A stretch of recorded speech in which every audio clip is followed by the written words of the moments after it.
Bienvenue dans le Jardin des Sources, un lieu où la pensée s'invite à de nombreux questionnements, loin des certitudes qui conditionnent les hommes à l'exil d'eux-mêmes.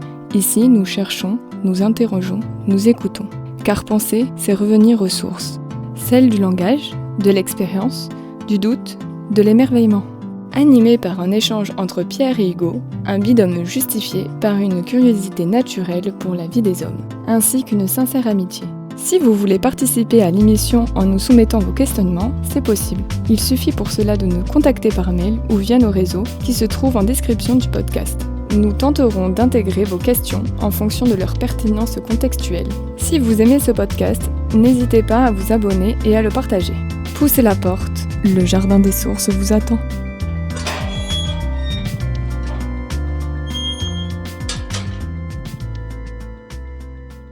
Bonjour à tous, j'espère que vous allez bien. On se retrouve aujourd'hui pour le 22e épisode du Jardin des Sources, en compagnie de Pierre. Comment vas-tu ? Je vais très bien, très bien. Parfait. Et on n'a pas d'invité particulièrement aujourd'hui, mais on salue tous ceux qui sont passés par chez nous et qui nous ont aidés aussi à réaliser notre performance de vendredi. Qui sont tous aux urgences parce qu'ils n'ont pas supporté ce passage. Oui, ça a été très dur à vivre du coup. Et ils n'apparaîtront plus jamais ni sur scène avec nous, ni sur le podcast. On salue chaleureusement Steven à la guitare, Gaylord à la batterie, et Lydie au chant et Patrick à la basse, mais qui eux n'ont pas encore eu le luxe, la chance d'apparaître dans le podcast. Ils sont les bienvenus comme tous nos auditeurs d'ailleurs. Donc oui, on a eu l'occasion de faire un peu de musique, nous qui en parlons si souvent. Ça a été une bonne expérience pour toi, Pierre ? Ça faisait longtemps que tu n'avais pas joué. Oui, et c'est même un trésor de pouvoir laisser respirer en soi un chant intérieur, je dirais, et qui est réel, puisque on s'appuie sur une voix, sur une respiration, et c'est le sentiment d'être vivant et d'être malgré soi dans une louange, d'être dans cette vie-là, malgré les difficultés qu'il y a à vivre sa vie pour tout le monde. Je pense que c'est jamais très facile. Donc c'est important la musique, de mon point de vue. Et toi ? Oui, je te rejoins. Moi, c'est une nécessité. Nécessité pour l'âme, l'esprit, pour trouver aussi une tranquillité intérieure et un discours intérieur entre soi et soi-même, de toute façon. Et pour ça, il faut un peu de pratique. Et c'est vrai que ces derniers temps, je me suis concentré sur la pratique instrumentale de la batterie et je commence enfin à en jouer sans fondamentalement réfléchir à comment j'en fais, mais plutôt à être en musique plutôt que penser la musique. Et c'est dans ces conditions-là qu'on peut justement être dans l'instant présent, comme beaucoup le nomment et certains l'écrivent, bien que Steven n'ait pas pu faire la promotion du livre la dernière fois. Il me semble que c'est de ça dont il était question. Et moi, ça fait plus de la moitié de ma vie maintenant que je fais de la musique activement. Donc, que ce soit au chant, au piano, à la composition générale, ça a toujours été une joie. Et la création sous toutes ses formes, comme je te disais dernièrement, j'ai repris un tout petit peu l'écriture. Et ce qu'on disait avant de lancer le podcast, la joie d'être capable d'exprimer ce que l'on ressent sous une forme, quelle qu'elle soit, nous permet de... Le plus important, c'est d'extérioriser, je pense, une pensée intérieure dans une évidente notion de partage. Et d'être le propre acteur de sa liberté intérieure, de libérer de soi quelque chose qui est profondément dans ce que l'on est, et que ce que l'on est n'est plus un interdit auquel on participe. Mais d'ailleurs, quand je te vois avec talent frapper sur tes cymbales et sur tes... Je me dis, mais il frappe sur qui ? Voilà, et tu frappes fort. Et je me dis, c'est compatible. On peut frapper fort et participer à l'harmonie du monde. Alors, je pourrais dire, pour ma défense, la batterie, ça peut se jouer fort, mais c'est vrai que j'ai aussi tendance à jouer du clavier de façon un peu puissante. Ah oui, d'accord. Et tu l'avais fait remarquer il y a quelques années. D'accord. Donc je veux dire quelques années pour te défendre d'être amnésique, mais c'était il y a peut-être 1 an et demi. Maintenant, je ne me défends plus de l'indéfendable. Effectivement. L'amnésie fait partie de ton champ. Oui. Très bien. Donc on a fait ce petit retour sur la musique. Et ce qui est aussi un indice potentiellement du prochain invité, Et on risque de faire désormais les podcasts en semaine, mais ils seront toujours postés le dimanche. Donc voilà, bon, ça c'est une information qui n'est pas si importante à avoir en tant qu'auditeur, mais qui change la vie pour ceux qui voudraient avoir un week-end totalement disponible. Voilà, parce qu'il ne faut pas oublier qu'il y a aussi du montage derrière ces émissions. C'est pas tant de travail que ça, mais on les tourne le dimanche, il faut déjà les tourner, puis les monter prennent autant de temps à peu près. Donc, mais c'est quand même un plaisir, et c'est avant tout le plaisir qui dirige la nature de ces émissions. Oui. Donc, je réfléchissais à plusieurs idées de thématiques pour aujourd'hui. Et je pensais à une thématique, et cette thématique est la suivante. Quel est le testament qu'un homme se doit de laisser alors à l'humanité ou à lui-même, hein, j'entends. Comment toi qui te considères toi-même comme à l'aube de ta vie, tu penses la question? Comment tu la ressens? Comment tu la vis? Il me semble que se libérer de son histoire, c'est quelque chose qui aura été important et qui m'aura quand même demandé beaucoup d'efforts, avec pas le sentiment d'un résultat évidemment immédiat. Je dirais c'est long et c'est inscrit, Heidegger dirait l'être et le temps. Mais le titre est magnifique parce que c'est vrai que ça prend du temps d'être. Mais je pense que si on veut prendre un chemin de traverse, un raccourci, il faut penser à l'interdit d'être. Et si on arrive à mettre un nom sur cet interdit, on accepte que cette espèce de souffrance dont la cause sont les autres est en fait une souffrance dont la cause est soi. Et c'est la souffrance d'être au soi, d'être vraiment soi-même aux yeux de quelqu'un. C'est pas pareil de se dire que on réagit avec une espèce de violence sur cet interdit quand on est sollicité par quelque chose d'émotionnel qui touche une souffrance personnelle. Mais dans le fond, on parle toujours de soi. Je dis dans la réalité. Dans la vérité, on ne parle jamais de soi. On parle du monde, on parle de politique, on parle de tout ce qu'on veut changer. À qui on veut léguer des choses avant de partir. Oui, par exemple. Et tu penses que ça appartient aux symptômes de la maladie? Oui, c'est-à-dire, Lacan dirait, l'inconscient produit du symptôme. Et il a raison. La maladie, c'est un mauvais terme, parce qu'on a l'impression qu'on n'est pas normal. Mais je dirais par le langage de la souffrance intérieure. On en a souvent parlé de ça dans nos échanges. C'est une réalité qui va tout conditionner. C'est pas comment l'autre est ou n'est pas, c'est la souffrance dans laquelle on est quand on pense et on interprète ce qu'il est ou ce qu'il n'est pas dans ses propres yeux et non pas dans la réalité. Dans le fond, cette idée de réalité qui nous construit est un dépouillement tel que ça nous paraît insupportable. Je pense que quand Lacan, là aussi, parle de la loi du père comme quelque chose lié au symbole, à l'imaginaire, et quelquefois au réel, mais pas d'une manière très heureuse, le plus souvent la réalité est faite d'une violence dans le fait que nous voulons échapper à nous-mêmes et à nous disculper de cet interdit de l'être auquel nous participons. Et je veux dire, cette souffrance-là, je pense c'est une traduction très rapide du fait qu'on se justifie en accusant les autres de ne pas être convenable par rapport à soi. Tout le monde fait ça tout le temps. Et c'est impossible. C'est pour ça que je dis que la véritable question est l'interdit d'être, c'est-à-dire cet interdit qui est tourné contre nous et pas pour nous. C'est-à-dire c'est vraiment une réhabilitation de la loi du Père dans nos choix personnels qui ont été pour nous destructeurs par le fait que ce qui va organiser le rapport du père ou de la mère va être une blessure narcissique profonde.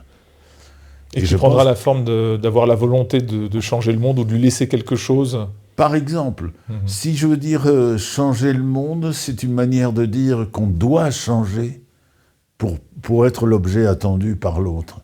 C'est-à-dire, on n'intéresse que parce qu'on est l'objet attendu. Et l'objet attendu, ça va être d'avoir une valeur aux yeux de l'autre qui lui permet de grandir en nous diminuant. Et on va faire en sorte d'essayer de correspondre et d'exiger de soi, de s'abaisser pour nourrir cette sauvegarde de l'autre dans son intimité qui est faite du mépris de lui-même. Et ça va le grandir à ses propres yeux à la mesure qu'il met pour nous abaisser. Et on va toujours collaborer avec lui sur cet abaissement parce qu'on sent qu'à travers la nécessité de la relation, à laquelle on ne peut pas échapper, c'est toujours un salut pour lui. C'est une forme d'amour, d'une certaine manière, de se sacrifier soi-même pour lui permettre de grandir à ses propres yeux. Le problème, c'est que ça ne marche pas du tout. Et puis il y a une réplication, finalement. Celui qui est la victime devient le bourreau. Oui. Et au lieu de dire que c'est une douleur, on va dire que c'est la faute du monde ou de l'autre. Parce que l'autre, les autres, le monde, c'est un peu... Ça va être utile. Ça va être l'autre utile. C'est-à-dire, si je ne suis pas comme il aurait aimé que je sois et que je suis une cause de déception pour lui, c'est que le monde est responsable de ce que je suis. Ou l'autre. L'autre, on en a parlé souvent, l'investissement de l'autre, c'est ça, c'est-à-dire, c'est l'ailleurs de soi, nous guérit de nous-mêmes. Je parle de supposition, évidemment, parce qu'il ne guérit rien du tout. Ce qui nous rend à nous-mêmes, c'est l'intérieur de soi. C'est-à-dire, la question, c'est pas ce que fait l'autre, ou les autres, ce que font le monde, que j'appelle le monde d'ailleurs, dans lequel on a la chance d'avorter de soi-même et de se guérir donc de cette douleur-là. L'important, c'est le courage que l'on a à un moment donné de se dire, celui qui m'a abaissé pour assurer son salut, eh bien je m'abaisse avec lui pour pouvoir l'aider à vivre mieux ou à correspondre ou à cause de la peur, de l'angoisse, de la violence, de ce qu'on veut, j'en sais rien. Mais c'est cette, je dirais, acceptation du réel dans son rapport à soi qui est le centre de la naissance ou de l'avortement de soi. C'est pas le monde n'a rien à voir là-dedans, les autres non plus, l'autre non plus.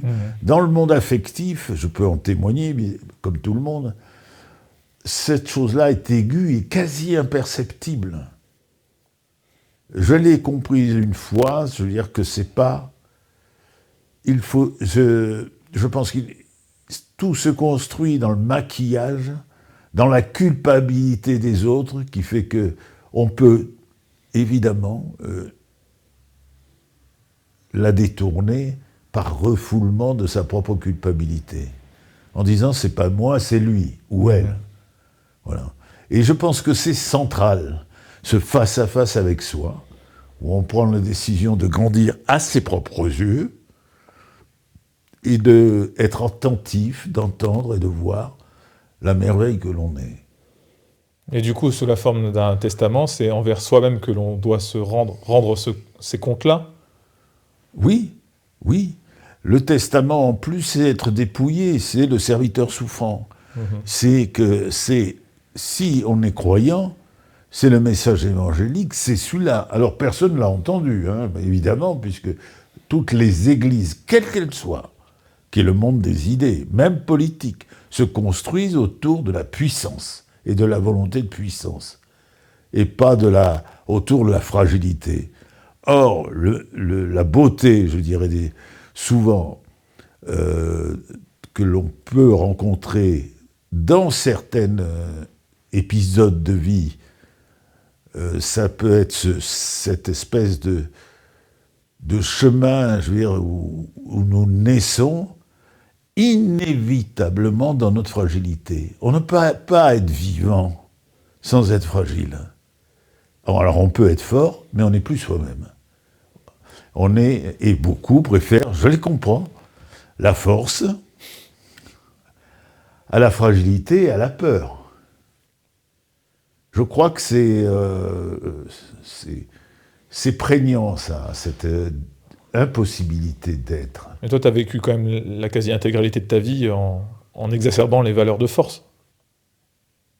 Non, enfin, c'était pas très conscient ni volontaire. Je dis pas, hein, oui, mais c'était exacerbé quand même. Alors, c'est intéressant ce que tu dis, parce que dans le fond, la force est exacerbée naturellement, je dirais. C'est-à-dire, on est enfermé, et dans cet enfermement, je veux dire, on est coupé de tout le monde. Hein, et surtout de soi. Et surtout de soi, où on maintient cette apparence de soi, ou cette non-existence de soi dans l'être. Et je pense que il y a beaucoup de choses qui se construisent là-dessus. Moins on a cette puissance d'être, et moins on a de fragilité, c'est vrai, et on se sent plus... et on a besoin, la moindre événement émotionnel a toujours une implication, dans le fond, oedipienne, je dirais, qui fait que l'on a... Il apparaît comme insupportable de pouvoir susciter ce genre d'événements du réel, parce que le réel est extrêmement difficile à affronter. Pourquoi ? Parce qu'on ne comprend pas tout, loin de là. Mais dans le fond, c'est mieux de ne pas s'en occuper, c'est-à-dire de développer en soi cette faculté de laisser être, avec cette idée que de toute façon, le danger, c'est bien la volonté de puissance, puisqu'il n'y a pas de vivant dans la volonté de puissance. Tout est mort, c'est un cimetière. Alors moi je vois bien, on les voit à la télé tout le temps, on regarde l'histoire, il n'y a que ça. Ils se regroupent en eux, les morts-vivants, ils font des églises.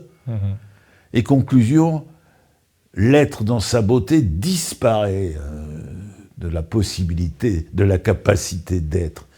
Sauf certains héros du quotidien qui disent non, moi je suis pauvre, je suis peut-être méprisé, je ne recherche rien de ce que recherchent les hommes. Est-ce que tu connais des figures autres que religieuses qui incarneraient cette vision héroïque de la fragilité de l'être ? Le plus souvent, c'est dans un quotidien. On le voit par des choses de l'ordinaire de la vie, des rencontres. Tu vois, ça a l'air de rien. Par exemple, notre instant musical. Il s'est passé énormément de choses au niveau... Et ça peut être des événements, d'ailleurs, de type l'infirmité de certaines personnes. Je pense que j'en ai approché où on ressent très bien qu'il y a une souffrance irrémédiable, je dirais. Et dans cette pauvreté-là, c'est ça que veut dire heureux les pauvres, en esprit. C'est ça. Cette espèce de pauvreté intérieure qui fait que la personne est pauvre, c'est certain, elle a des souffrances, c'est certain, mais elle est magnifique aussi dans cette pauvreté-là. Et c'est ce que veut dire heureux, dans le fond, parce qu'il y a une splendeur, c'est vrai qu'il y a une splendeur dans cette pauvreté-là, mais elle touche le cœur. Parce qu'ils ne peuvent pas résister à la vie dans les épreuves que la vie leur fait subir, mais en même temps, c'est la vie. Ils ne peuvent pas se prémunir et se cacher de la vie quand elle vient frapper à la porte avec violence. Ils sont éprouvés par la dureté de la vie. Il y a l'infirmité, la vieillesse, il y a des choses de la vie qui sont, ou qu'on le veuille ou non, qui vous ramènent à l'humilité la plus grande. Et on le vit très très mal, parce que c'est un appauvrissement terrible. Enfin, je ne sais pas toi, Hugo, mais moi, j'en croise... je sors de chez moi, je croise des gens blessés. Des hommes et des femmes qui sont des gens complètement cabossés, blessés. Mais maintenant, même si c'est difficile, ils comprennent d'ailleurs qu'ils sont cabossés, blessés, ils le voient bien, c'est tout ce qu'ils manifestent en eux, mais ils comprennent aussi tout de suite que je le suis aussi. Et à travers cette pauvreté-là, il se vit des choses qui sont magnifiques, hein, magnifiques, beaucoup plus belles que cette espèce de cycle de la puissance des hommes meurtriers, où tout le monde tue tout le monde, et qu'il y a... Dans la représentation. Oui, dans la représentation, la norme, l'intérêt qui vous protège, hein, c'est pas un intérêt dans le sens que la personne est cupide, c'est dans le sens qu'elle donne une puissance où on se sent tout à fait protégé de la beaucoup de choses, de la vie, de l'âge même, et il y en a, il doit se croire éternel. Et je veux dire, des gens qui ont été très, très maltraités, dans le fond, dans leur enfance, arrivent à travers la dureté de la vie. C'est moins une réalité, elle existe, mais moins de notre époque que ça a été dans les temps d'avant et le siècle d'avant, deux guerres mondiales, etc. Et je comprends qu'ils se durcissent au point de devenir haineux de la vie et de l'humanité. Moi, je comprends ça. Je dirais pas c'est des monstres, tous ceux qui tuent tout le temps. On le sait, on regarde l'histoire, on les voit tout de suite. Hein. Ils s'appellent Hitler, Staline, Lénine et tout. Tu te dis, mais quelles que soient les idées, tout ce qui émerge dans l'existence, c'est la capacité meurtrière de l'individu dans sa souffrance. Je ne sais plus avec qui j'en parlais, on parlait d'Hitler, et je dis, mais il a connu l'horreur, voire Céline, de la 14-18, des tranchées, ce dont était capable l'homme, l'horreur, j'en passe, de la condition de l'homme, le déterminisme absolu, et de la femme et de l'homme dans un monde d'une violence extrême. Je ne sais pas, mais d'accepter... Enfin, on peut comprendre qu'il soit coûteux d'être soi, et que ce soit même complètement abstrait par rapport à la haine qu'on porte en soi de toute chose vivante. L'homme est souvent en société crée l'interdit de vivre complètement par la violence dont il fait preuve par intérêt et pour protéger. Mais il n'y a pas que l'homme qui crée ça, il y a moi aussi. C'est ça qui change tout. C'est quand on arrête de regarder comme un spectateur la culpabilité des autres et on se regarde soi dans sa culpabilité, je le mets entre guillemets. Je ne sais plus qui disait on mourra tous coupables, mais c'est vrai. Cette culpabilité, c'est d'avoir accepté soi-même de blesser en nous toute la douceur créatrice qui nous a amené à nous réconcilier avec nous-mêmes, d'être ce que l'on est dans l'être. C'est ça le scandale pour nous, c'est de ne pas avoir été aimé pour ce que nous sommes et avoir senti ce que je te disais tout à l'heure, cette cause de déception pour les dieux vivants qui étaient notre père et notre mère. Pour nous, c'est des dieux.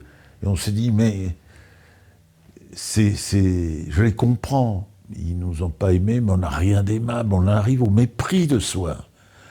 Je ne sais pas, Hugo, mais il me semble qu'on rencontre même des gens de tous les jours qu'on trouve magnifiques, que l'on aime.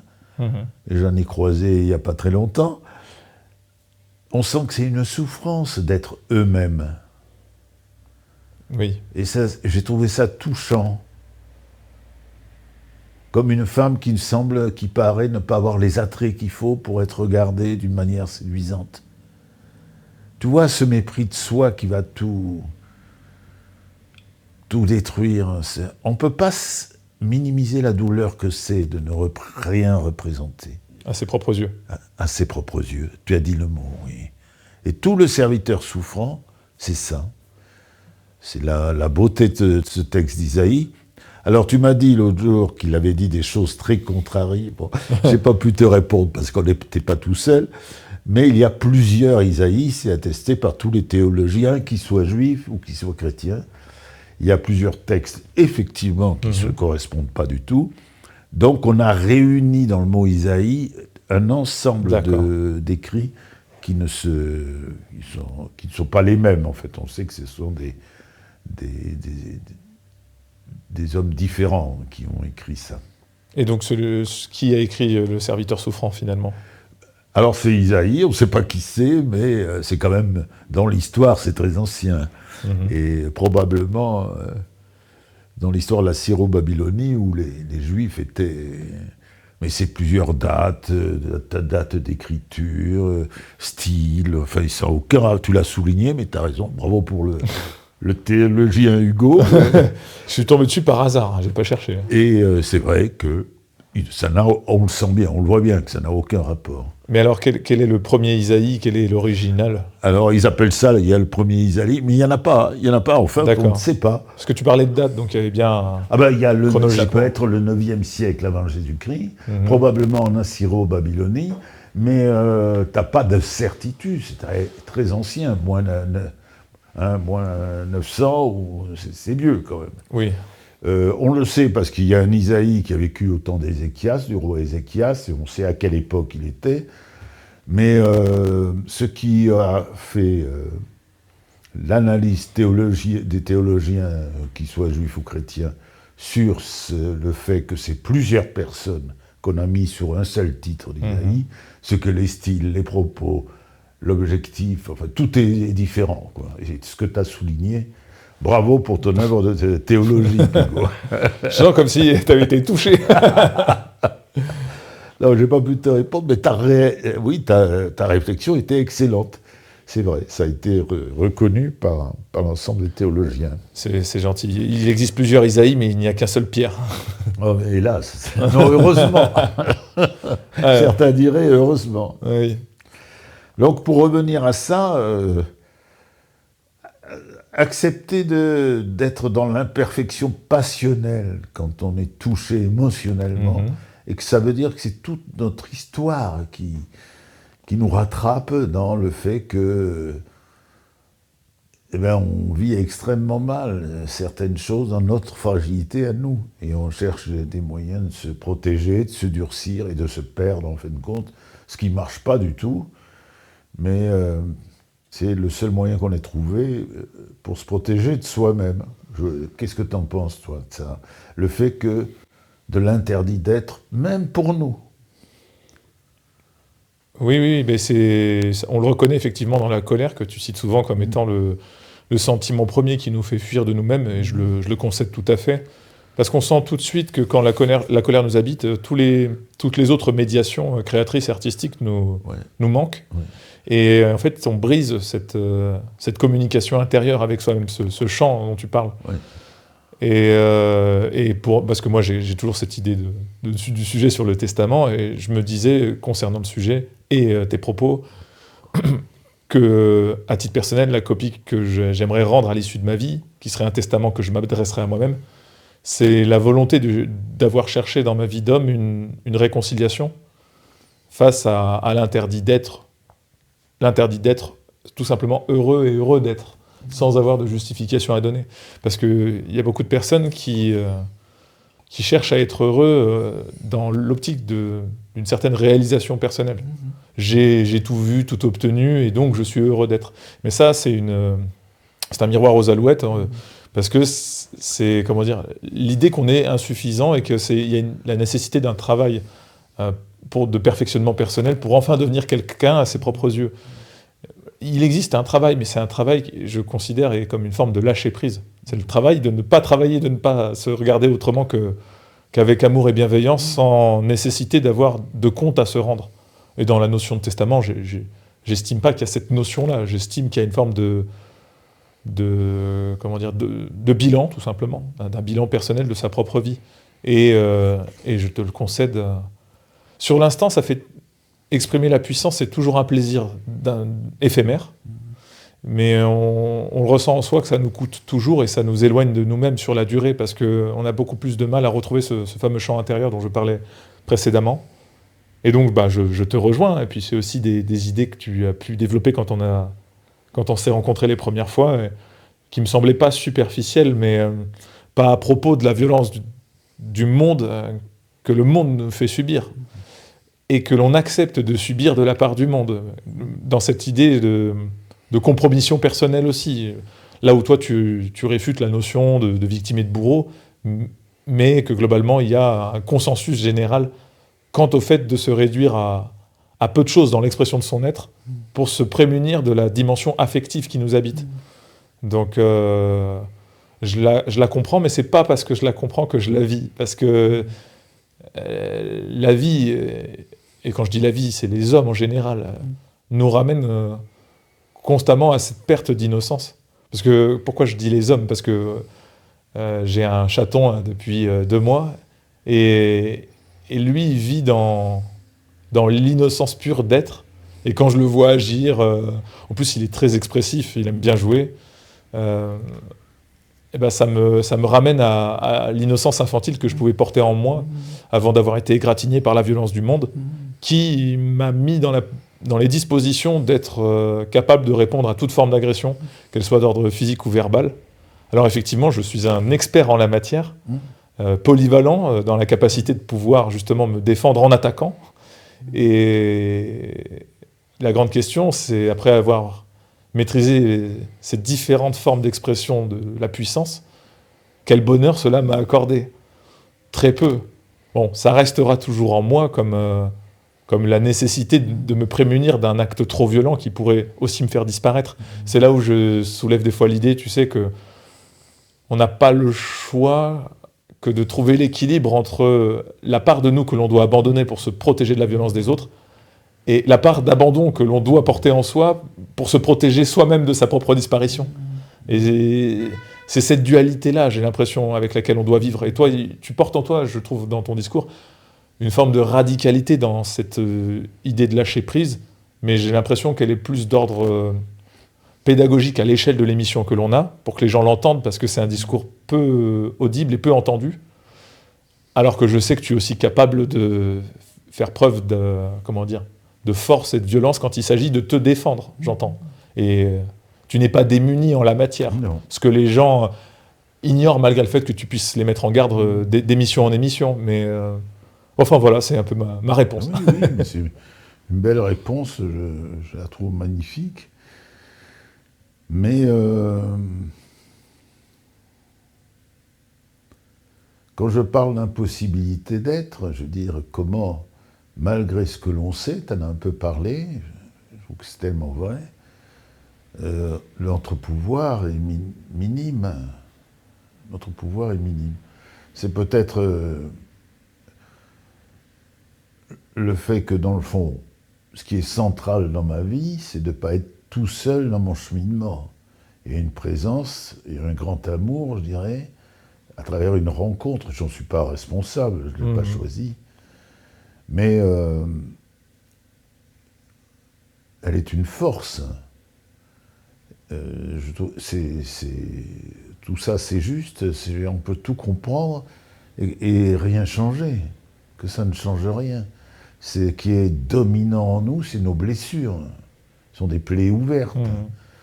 Ma question est, comment être efficace à les réparer au lieu d'être en soi un symptôme de cette souffrance ? Je veux dire, toute la vie est construite autour de ces symptômes-là. Je veux dire, c'est pour ça, j'avais un jeune ami ce matin qui me parlait du monde avec le bien ou le mal. Ah ben, heureux homme, je lui dis.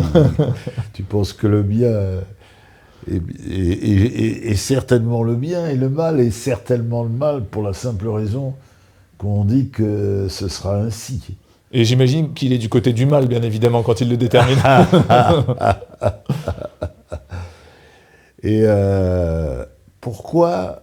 Alors il me demandait ce que je cherchais. C'est la finalité la plus merveilleuse, c'est le bonheur dans le vivant quand il est accessible. C'est des mots comme ça, mais être heureux, et heureux d'être soi en particulier, c'est un Himalaya, quoi. C'est quasiment impossible. Il y a une impossibilité d'être. Mais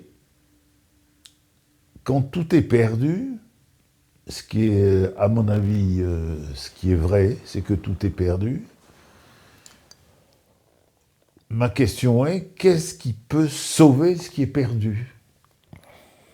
Et comme je suis un homme de foi, et que c'est le centre de toute ma vie, je pense que je suis incapable de sauver, un autre peut le sauver. Et ce qui est très extraordinaire, c'est tout ce que je dis dans le fond. ce rapport à la puissance. Qui a incarné ce renoncement fonctionnel et naturel de la puissance? Ça me rappelle un ami en commun, ami c'est beaucoup dire, une connaissance, qui avait une vision de Dieu incarné, mais alors absolument le Dieu puissant, le Dieu étranger. Il est extraordinaire que dans ce pauvre homme qui était Jésus, même s'il était Dieu, il y ait eu cette idée qu'il dit souvent dans les évangiles, le Fils de l'homme. Dieu né des hommes, qui rend sa divinité à l'homme dans ce vivant. Je trouve ça, je l'ai compris il n'y a pas longtemps, mais je trouve ça extraordinaire parce que je ne comprenais pas ce qu'il voulait dire, le Fils de l'homme, pourquoi. Eh bien, je veux dire, sa puissance ne lui servirait à rien. Et ça me rappelle les paroles de Nietzsche, Soleil, qu'est-ce que ça vaudrait si j'étais pas là pour te voir, tu serais là pour rien. Et ce serviteur souffrant, Chouraki me disait, qui était donc plus théologien juif évidemment, normalement, mais il était ouvert à tellement de choses, il me disait, le serviteur souffrant, c'est Jésus dans le fond. Et j'ai dit oui, mais après. Mais c'est cette proximité avec nous, et le seul moment où il est puissant, c'est dans le miracle où il intervient pour sauver ce qui est perdu. C'est pour ça que quand on a des êtres que l'on aime et qu'on se dit qu'ils sont perdus pour eux-mêmes et pour nous, qu'est-ce que tu peux faire? Absolument rien, tu es impuissant sur tout, puisqu'il s'agit de quelqu'un d'autre que nous. Déjà, on doit être dans l'abstinence et de se dire, c'est la vie, l'intimité de l'autre et des autres. Mais dans le fond, tu dois aussi te dire, il y a des rencontres comme ça où tu vois des souffrances absolument insupportables. Et tu te dis, ce serait bien de pouvoir agir, évidemment, soit on se sent totalement impuissant, mais c'est pas mal de se sentir impuissant. Donc, cet événement-là, de la rencontre avec soi, je veux dire, c'est toujours une forme de voile qui se lève sur nos yeux et qui est une résurrection. Tout nous porte à nous mépriser ou à nous mal aimer, et il faut un événement extraordinaire pour se rapprocher de la réalité que nous sommes ou que sont ceux que l'on aime. Et est-ce que tu penses que l'on peut se rapprocher de soi grâce aux autres? Non. Je pense qu'on peut podcast. se rapprocher de soi grâce à soi. Oui, d'accord, mais... Non, je ne dis pas que j'ai raison, mais je dis, il y a quelque chose que ceux qui nous aiment et ceux que nous aimons aussi n'ont pas compris, c'est que leur propre, salut du mépris qu'ils ont pour eux, il va avoir des conséquences sur ceux qui les aiment. On n'a pas quelque chose de neutre où on peut être dans sa souffrance, se mépriser, parce que je veux bien que ce soit un héritage de la vie, de ce qu'a été notre enfance, etc. Mais je dirais, il ne faut pas penser que de se maltraiter, de se mépriser ou de se réduire soi à ces symptômes que sont le désintéressement, le profit, l'intérêt, ce qu'on dit, ne va pas avoir de répercussions dans tout ce que l'on transmet aux autres. La mort qui habite à soi, dans le mépris de soi, va être transmise naturellement à ceux que l'on prétend aimer.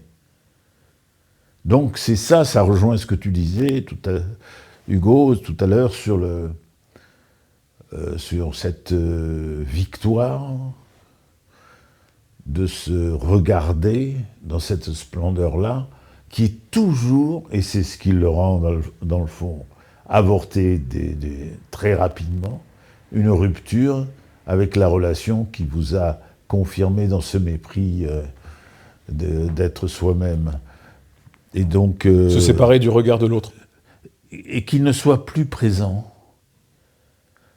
Et je veux dire, c'est cette absence à l'autre d'une façon, d'une certaine manière. On ne demande en rien, mais en se suffisant de ce qui est paré à nos propres yeux, un trésor réel de ce que l'on est, c'est toujours derrière les choses que ça se trouve.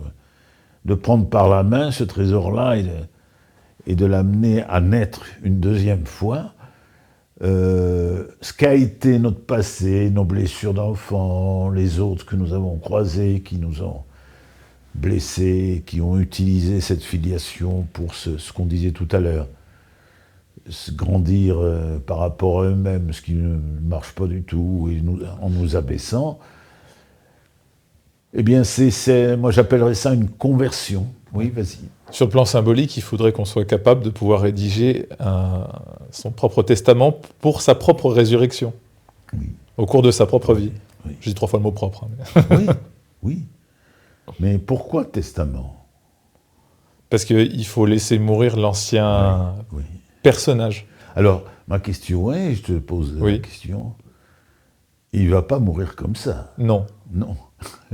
Comment tu vas lui donner un coup de main pour qu'il soit paisiblement pour qu'il meure, puisque le testament, ce sera aussi ce qui nous fera naître, c'est de mourir à soi-même qui nous fait naître. D'ailleurs, il y a cette idée de renoncement, dans le fond, qui perd sa vie, c'est une parole évangélique, qui perd sa vie la sauvera et qui voudra la sauver la perdra. Alors, ma question, c'est ça, testament. Mais quand on a dit testament, pour l'instant, on n'a rien dit. Mais moi, je pose une question qui m'intéresse terriblement. C'est qu'est-ce qui fait qu'on entre dans cette dimension de la maïeutique socratique, puisque être dans ce renoncement au soi-disant savoir comment doivent penser les autres, comment ils doivent agir, de quoi ils sont coupables, enfin, ce transfert on part toujours de la même personne, en fait, on transfère sur les autres. Mais c'est très beau que cette idée socratique d'être petit et de n'être rien soit liée à une maïeutique, un accouchement de soi. Alors, ça a l'air de soi-même d'être simple. Moi, je pense que ça n'est pas. Mais ma question est-ce que tu as le sentiment, toi, Hugo, que tu as accouché d'une manière à te rapprocher de toi ? Et comment tu t'y prendrais ? Tu parles de testament, moi je veux bien. Mais quelle lumière il y a dans ton testament qui permette à quelqu'un, et à toi-même d'abord, eh bien, de prendre le chemin de retour vers soi qu'on appelle l'ek-leka, on l'a oublié. Oui. Mais dans le fond... On l'a oublié sur ce podcast, pas sur les autres. Oui. L'ek-leka, c'est Shoreki qui le souligne. Quand Abraham entend Yahvé lui dit « l'ek-leka va vers toi ». C'est magnifique. Je pense que c'est une phrase que je viens de trouver, c'est quand on parle des autres, on parle de soi, surtout quand on parle des autres. Oui. Et donc, il faut abandonner l'extérieur de soi comme sujet de discussion et se consacrer à soi dans sa propre vérité et abandonner la colère et la violence qui nous guident à se fuir du regard. Mais comment ? Il n'y a pas si longtemps, je t'ai trouvé en colère. Oui. Ça ne m'a pas gêné, puisque ta colère n'était pas orientée vers moi. Bien sûr. Concrètement, ça, je suis de ton avis, on est d'accord là-dessus. Tu es hors de toi dans ta colère. Et tu es dans l'extérieur aussi, de l'autre que toi qui va désigner comme coupable. Parce que je m'étais consacré à regarder la nature des gestes des autres d'après leurs affects et à vouloir me les approprier pour les juger, les regarder. Comment on fait pour se protéger de cet extérieur de soi qui est précisément l'avortement de soi ? C'est pour ça qu'on est blessé, dans le fond, parce qu'on existe dans un pays qui n'est pas le sien. C'est pas soi quand on commence à regarder les autres, le pays des idées. Alors ma question est, j'attends ce testament qui va faire que on peut, dans des choses pratiques, se rapprocher de soi comme deux amis qui se rapprochent, tu vois. Bah, c'est désinvestir le conflit et ne regarder que sa propre vie. Oui, mais tu parles de quelqu'un de puissant. Or, dans la Comment colère, on montre bien qu'on est impuissant à pouvoir se contrôler. Moi, je voudrais savoir comment on se guérit de ce réflexe que l'on a, de se protéger de cette souffrance, parce que ça veut dire que... Mais moi, je te retourne la question, c'est peut-on en guérir ? Eh ben voilà, je voulais te demander. Moi, j'ai pas la réponse, mais non, on peut réduire, en tout cas, la nature de la blessure. T'as pas changé, toi, en cours de route ? Si, non, mais moi, je suis toujours pareil, je suis facilement blessé par des choses, et je ressens quoi ? Mais une impossibilité de trouver une solution. Et ce qui n'est pas vrai, c'est pour ça que ce que j'ai dans mon appréhension de ce qui nous permet de nous guérir de ça, de cette blessure-là, c'est...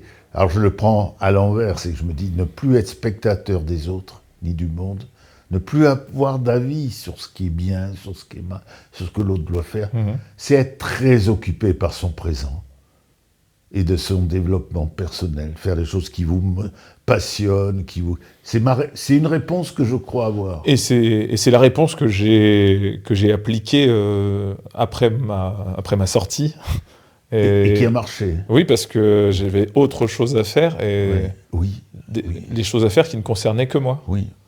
Et donc ça m'a naturellement désinvesti de la chose, plutôt que de vouloir gérer mes affects, plutôt que de les regarder même, je les ai remplacés par mes intérêts propres, qui se situent dans l'expression de ma pensée, de ma parole, de mon être, dans une forme artistique. C'est central. Moi, je pense que c'est central, ce que tu dis là. Parce que je ne vois pas d'autre chemin pour se guérir et se réparer de cette souffrance-là. Mais tu vois, moi, je vois la différence. On m'aurait ramené 10 ou 15 ans en arrière. Il n'y aurait pas eu de chemin de retour en arrière, quoi. Oui, c'est ça. Donc, je sens quand même qu'il y a un adoucissement qui est laborieux, mais qui est quand même. Et il est amené par cette certitude que la véritable force ne se situe pas dans la violence ou l'expression d'une domination de l'autre, mais dans le fait de se dominer soi de sa propre colère et de l'évacuer dans l'abandon de vouloir justifier son comportement vis-à-vis des autres. Oui, c'est ça. Et que dans le fond, on vient à la vie que l'on porte à travers nos activités ou nos projets. On parlait de la musique tout à l'heure. On revient, dans le fond, à cet intérieur de soi où tout va se passer, l'événement de sa naissance. Et tout est là, c'est pas de se dire j'ai raison. Moi, je te rejoins complètement, d'analyser ceci, cela. Mais de sortir de cette solitude qu'il y a dans la finalité relationnelle et l'ordre de sa vie. Alors ça, on pose la question d'être dans l'ordre qu'il faut. Il nous est demandé d'être normatif. C'est l'extérieur de soi, là encore. Mais là, on est dans ce champ intérieur. Nous parlions de la musique tout à l'heure, ton travail aussi, où tu es quand même présent pour... et ça peut être dans le silence, d'ailleurs, je suppose. C'est pas... Oui. Il y a une présence, il y a quelque chose, dans le fond, qui est nous-mêmes, l'intime de soi, plus intime que soi, dirait Saint-Augustin, mais c'est tellement vrai, ça. Moi, je te rejoins là-dessus. Oui, parce que tu vois, l'aspect analytique, c'était vraiment ce qui me déterminait beaucoup plus avant, en tout cas que je présentais comme un blason avec fierté. C'est quelque chose qui me quittera jamais, parce que, il y a une façon dont j'interagis depuis bien trop longtemps pour l'abandonner. Et c'est ma manière aussi de me défendre de la violence des hommes. Mais je ne la valorise plus. C'est presque un tic. Mais j'ai passé ma vingtaine, on va dire, à analyser le monde plutôt que de le vivre. Et ça, par contre, je le ressens dans ma trentaine comme un manque à gagner. Et je suis beaucoup plus actif que je ne l'ai jamais été. Et d'ailleurs, les gens qui me connaissent que depuis 5-6 ans, depuis que je suis en Aveyron, pensent que je suis un bourreau de travail, d'action. Et c'est plutôt à la mémoire de ce temps perdu à comprendre le monde et à ne rien faire. Et l'être ne se situe pas, justement, comme tu le décris si bien, dans le cérébral. Mais la totalité de l'être se trouve dans un engagement du corps. Et l'engagement du corps se passe par l'action. Et l'action se passe souvent de mots. Et l'essentiel se trouve là-dedans. Comme tu disais tout à l'heure, comme le silence est aussi créateur derrière un geste. Des fois, les paroles sont bien peu de choses face à la réalité du contact humain. C'est étonnant parce que ça me rappelle un peu le marché du samedi, où je croise quelquefois les témoins de Jéhovah. Alors j'avais comme une réticence au départ, je pense conditionnement, puis je me suis mis dans la situation de penser que derrière les choses, il y avait des êtres, il y avait aussi une réalité, que c'est celle-là que je devais essayer de regarder, cette réalité-là des personnes. Sinon, tu restais dans l'ailleurs de toi, l'expression de ta colère, dans l'analytique. Voilà, exactement. Et ce qui s'est passé est incroyable. Parce qu'à un moment donné, j'y suis allé d'une manière amicale. J'ai parlé de personnes que j'avais croisées, avec qui j'avais plaisanté d'ailleurs, pour être ailleurs que dans ces discussions d'idées, de croyances, etc. Et là, il y avait 2 femmes, et là aussi, une âgée, une moins âgée. Et j'ai essayé de regarder que ça, les personnes, et le fait que justement je ne pouvais pas toucher sur... Et tout d'un coup, la dame d'un certain âge me dit « Mais vous connaissez l'Ancien Testament ?» Parce qu'ils ont toujours ce repère dans l'Ancien Testament. Je lui dis « Un peu. Et vous êtes dans une église ?» Elle dit « Non, je ne dis pas du tout. Je trouve que il y a rien de moins religieux que l'appartenance à une église. Mais pourquoi ?» Et c'est venu tout seul. C'est-à-dire, je n'ai pas parlé d'elle ou de leur église, les témoins de Jéhovah.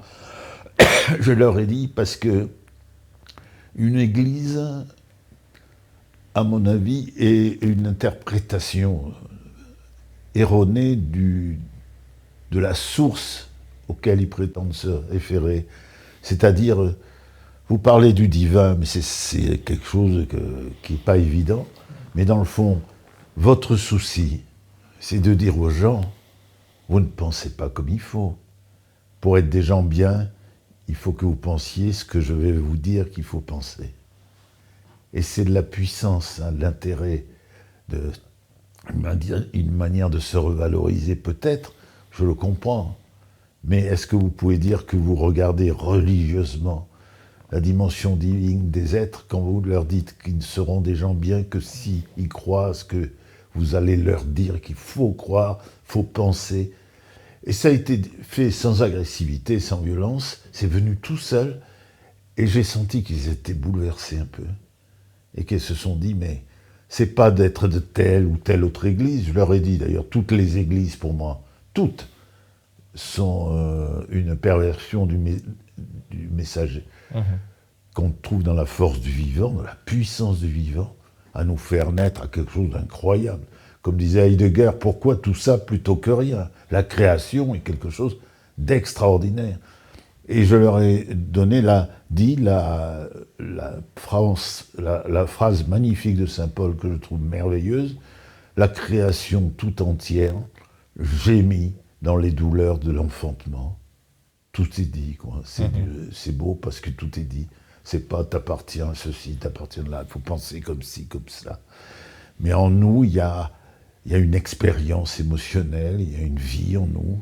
Il faut la regarder et la respecter et suivre ce chemin-là. Et ça les a touchés parce que justement, je ne parlais pas ni de leur église, ni de la mienne. Je suis chrétien de croyance, mais je veux dire, je trouve qu'il y a eu assez de politique, d'ambition et d'intérêt dans l'église chrétienne aussi, comme dans toutes les églises. Mais il y a eu aussi de très très très belles choses. et pas que dans le religieux d'ailleurs. On peut dire que dans toute l'expérience de Bettelheim sur l'autisme, c'est quelque chose qui est divin pour moi, qui est merveilleux.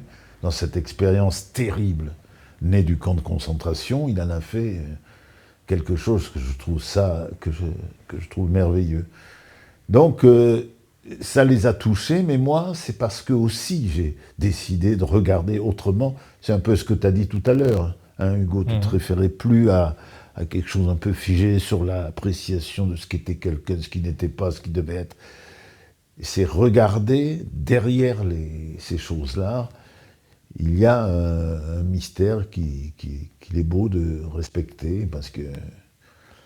Et c'est encore une fois, il me semble que cette expérience me fait dire qu'il faut éviter la prétention d'avoir tout le temps raison de ce qu'on voit chez ceux qui recherchent ce sentiment de puissance, qui les justifie dans ce regard sur eux-mêmes déprécié. C'est-à-dire, le monde doit être, pour qu'il soit bien, il doit être comme ça, il doit penser comme ça. Alors, dans une vision communautariste et avec tout un tas de processus de pensée et d'être, on sent qu'il y a quelque chose qui ne va pas. Voilà, c'est-à-dire que on ne peut pas s'appuyer là-dessus pour être heureux, justement. C'est pas nous. Alors on peut penser là où on n'est pas, comme dit Lacan. Hein. Penser là où on n'est pas. On peut, pour se fuir, justement, combler le désir de l'autre, en essayant d'être quelqu'un d'autre et se fuir. Mais on peut aussi se dire, c'est pas chez moi. Chez moi, il y a une pauvreté, je sais rien, comme dirait Socrate. Il a réussi à le placer, on arrive à la fin de l'épisode. Ah oui. C'est mon ami, Socrate, il ne faut pas y toucher.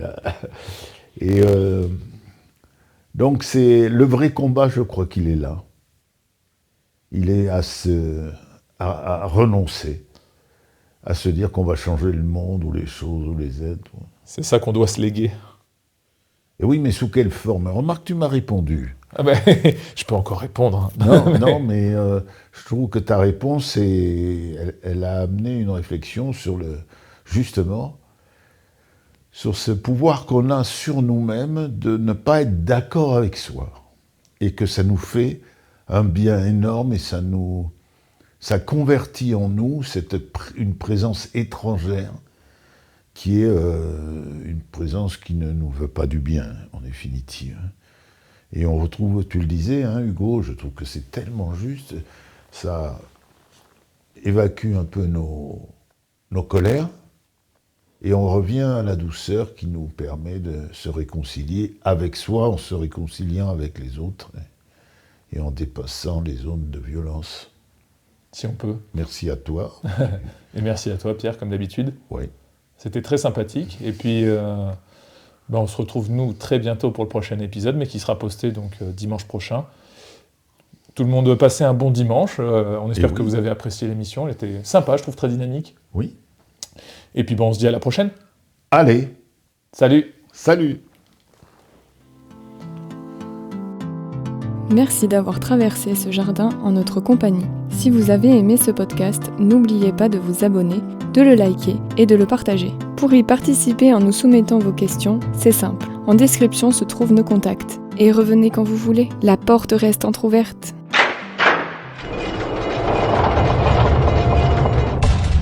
J'ai vu l'enfer. J'ai peur sans arrêt. Je veux pas mourir. Une telle souffrance. Tout dépend de la façon dont tu regardes les choses. Alors ne t'en fais pas. Hein. Si tu as peur de la mort, si tu te cramponnes trop, tu vois des démons qui t'arrachent à la vie. Mais si tu as fait la paix en toi, alors ces démons deviennent des anges qui t'affranchissent du poids de la terre. D'accord? Bon.